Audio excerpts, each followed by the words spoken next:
First things first, congratulations on Driver of the Year. I know it's with back-to-back wins.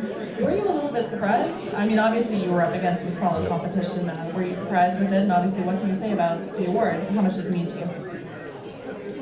Yeah, for sure I was surprised. I mean, there were, like I said on the interview at the Openhouse Awards, that I thought that Bob had a great year, especially winning that on Beltonian. And on more regular basis, Sylvain Filion also had a pretty good year. So I wasn't seeing myself as a winner. I thought it could have gone both to them too. I still had a good year too, and I kind of tend to forget the good year I had by the last 2 or 3 months that weren't that great at the end of the year. So sometimes you forget about whatever happens during the summer. I had good years with the 2 brands award winner, HP Realtio and Ali Korn.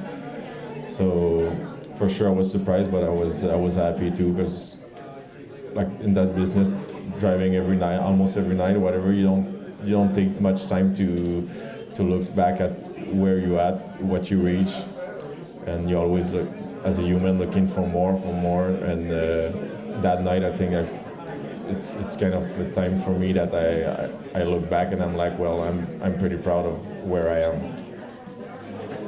It's never easy to transition to a totally new circuit, which you did, and then to come on and win 2 back-to-back Driver of the Years. Congratulations on that, of course. It's quite the accomplishment.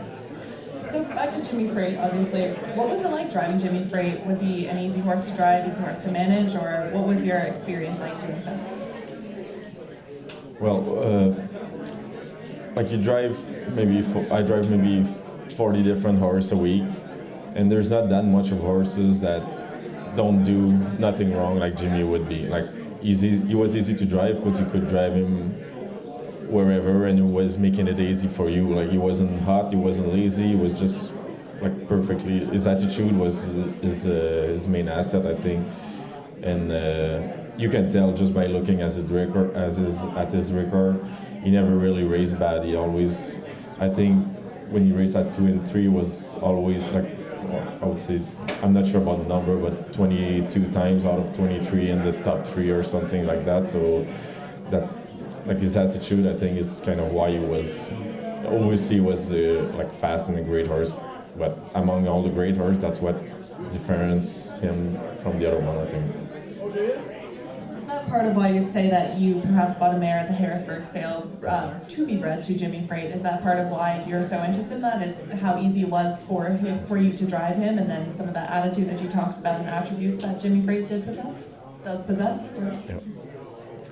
Yeah, exactly. When you drive a lot of horses, you see more and more that the sire, like you can see some physical like attitude trait from the sires, and for example, like there will be those Bitters Delight, for example, that you'll see them going all the winter. They don't look that pretty, but when they go on the gate, they try a lot, whatever. So some things like that. So if Jimmy Freight, and that's what I hope, that if he just pass along the attitude I was talking of earlier, I guess that they'll have a lot of babies that are going to be good to drive and good to race. So I'm just hoping that you can tell in 4 or 5 years, oh yeah, he's a Jimmy because he's like that on the track or something like that.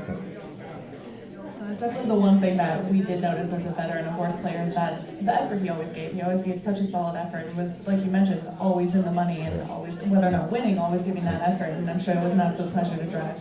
Thank you so much for your time. All right. Thank you.